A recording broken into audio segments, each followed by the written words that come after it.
I asked a contractor last week, if you left for 2 weeks tomorrow, would your business make money or fall apart? He laughed, then he stopped laughing. Then he said, I can't even take a weekend off. That's not a business. That's a job you can't quit. Today, I'm introducing you to the phishing test, the single question that tells you if you own a business or if your business owns you, and the 4 systems you need to pass it. Let's get into it. Hey everyone, Mitch here, one of the coaches at contracting.com. The phishing test is simple.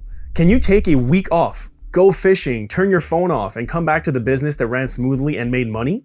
Not, can you check your email twice a day from the lake? Not, can you take calls if there's an emergency? Can you actually disconnect? No phone, no laptop, no checking in. If the answer is no, you don't own a business. You own a job that requires your presence every single day. And here's the brutal truth. Most contractors fail this test badly.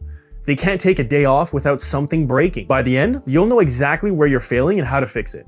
Let's go. Here's what happens when most contractors try to take time off. Day 1 of the vacation, the phone rings, it's your lead guy. Hey boss, the customer wants to move the outlet. What should I tell her? And of course you answer, because if you don't, the job stops. Day 2, another call. We're out of the tile you ordered. What do you want me to do? So you call the supplier, you fix it, and now you're on vacation, but you're working.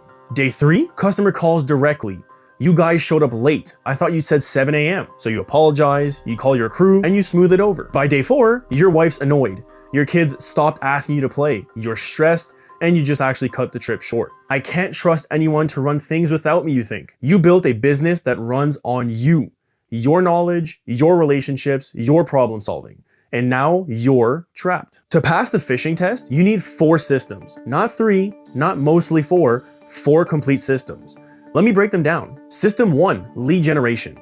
Can leads come in without you? Or are you the only one making calls and running ads and asking for referrals? If leads only come in when you are doing the work, you fail. You need automated lead sources, Google LSAs, Facebook ads, a website that converts, referral systems that can run automatically. System 2, sales and estimating. Can someone else sell and estimate jobs?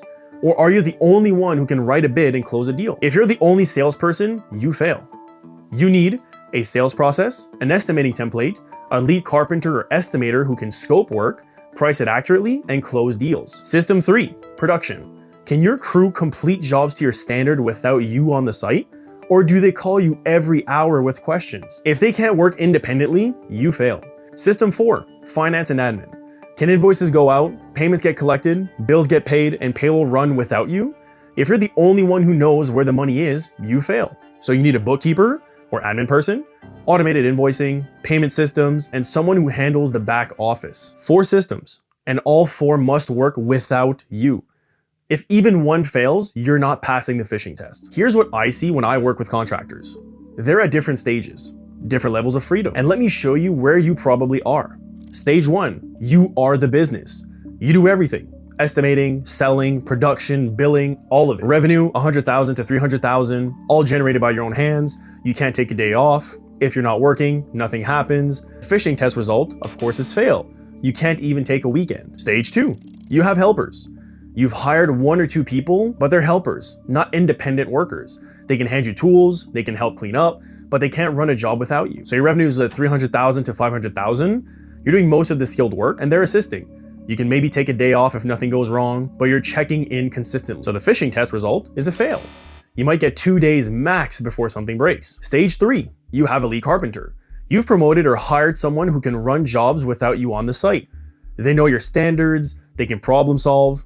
So now your revenue is looking like $500,000 to $800,000. They're running one crew, you're running another one or focusing on sales specifically. You can take 3 to 4 days off. They'll call you with big issues, but they can handle the day-to-day stuff. And the phishing test result is a partial pass. You're getting close, but you're still too involved. Stage 4, you have all 4 systems. Leads come in automatically, someone else is doing the estimating and sales, your crews run job sites independently, your admin handles the money, your revenue is looking like 800,000 to 2+ million. You're working on the business and not in the business. You can take a full week off, maybe even 2. Phone stays off, your business runs. Phishing test result is a pass. This is the goal. Most contractors are stuck at stage 2. They've got helpers, but no systems. They think they're growing, but really they're just busier. Let me give you the roadmap. How to build each system so you can actually pass the phishing test. Building system number 1, lead generation.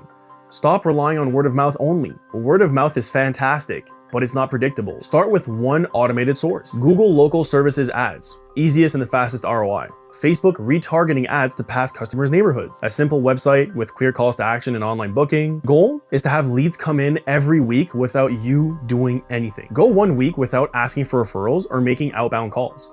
Do leads still come in? If yes, system 1 is working. Building system 2, sales and estimating. Create an estimating template. Every job type, so the kitchens, the bathrooms, the decks, the additions, break them down.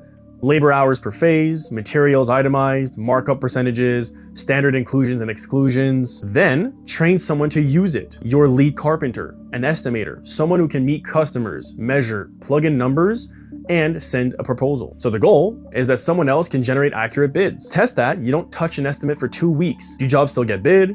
Are margins holding? If yes, system 2 is working. Building the third system, which is production. This is the hardest one. This is where most contractors fail. You need phase-by-phase checklists, talking demo, framing, electrical, plumbing, drywall, paint, photo documentation standards, before, during, after each phase. Quality control inspections. Crew does self-inspection before calling it done. Customer communication scripts. What to say at the start, during, at the walkthrough. Problem-solving authority level, what they can actually decide and what needs approval. Train your lead carpenter on all of it. Have them shadow you. Then you shadow them, then you step back. Goal here is to get jobs completed to your standard without you being there. And the test, don't visit a job site for 3 days and then come back. Is the work quality? Is the customer happy?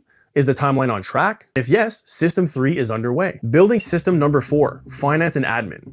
Hire a part-time bookkeeper or admin person. Even 10 hours a week makes a massive difference. And their job? Send invoices using softwares like QuickBooks or Housecall Pro, collect payments, automated reminders, paying bills on schedule, of course, running payroll, use Gusto or something similar, tracking job costs versus what's actually estimated. You review numbers weekly, but you're not doing the admin work. Goal here is to have money that flows without you touching every transaction. And the test here is to not look at the finances for 5 days. Is everything still running? Bills paid? Invoices sent? If yes, system 4 is working. 4 systems.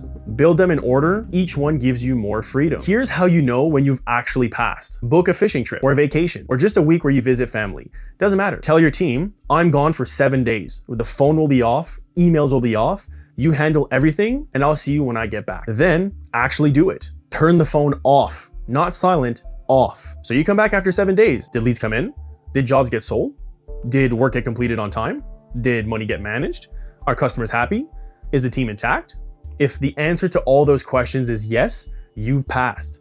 If even one is no, you've got some work to do. Look, I'm not saying you should never work. I'm not saying you should abandon your business. I'm saying you should build a business that can run without you. Because here's what happens when you don't. You can't go to your kid's soccer game on a Tuesday afternoon. You can't take a real vacation. You can't handle an emergency if it comes up. You can't even sell your business because it's too dependent on you. You're trapped. If you've realized you can't pass the phishing test, don't panic. Most contractors can't, yet, but you can build toward it. I created a free assessment, the phishing test scorecard. It walks through all 4 systems and tells you exactly where you're failing and what to fix. You'll get a score for each system and a clear next step. Go grab it in the description. Thanks for watching and subscribe for more real contractor systems that actually get you off the tools and into freedom.